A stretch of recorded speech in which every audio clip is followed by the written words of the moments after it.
Il Consiglio regionale del Veneto è pronto per affrontare la sua 10ª legislatura. Con la proclamazione del Presidente della Giunta e dei consiglieri eletti, avvenuta nel pomeriggio del 15 giugno, e con la convocazione della prima seduta che si terrà a Palazzo Ferrofini lunedì 22 giugno, tutto ormai è pronto per avviare i lavori del Parlamento dei Veneti. I 51 consiglieri eletti saranno ripartiti tra 4 coalizioni.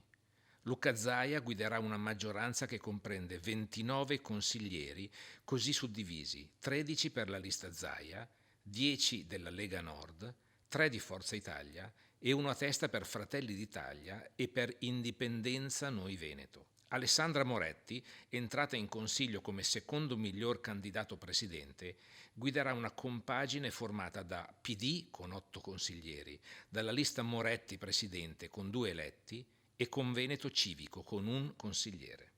La coalizione Tosi e il Movimento 5 Stelle porteranno in consiglio 5 eletti a testa.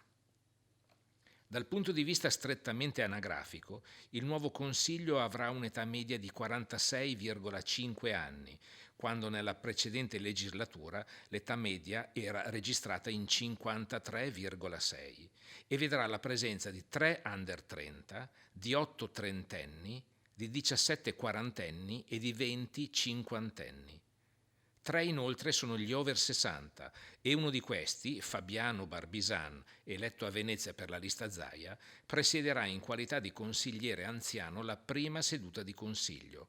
Baldin, 26 anni, e Guarda, 25 anni, in qualità di consiglieri più giovani, saranno i segretari della seduta inaugurale. Analizzando l'elenco degli eletti, si evidenzia che sono 17 i consiglieri uscenti riconfermati a Palazzo Ferrofini.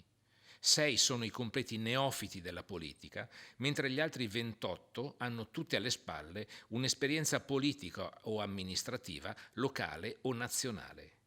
Infine, 10 sono le donne elette in consiglio, rappresentando così il 19,6 dell'intera assemblea regionale.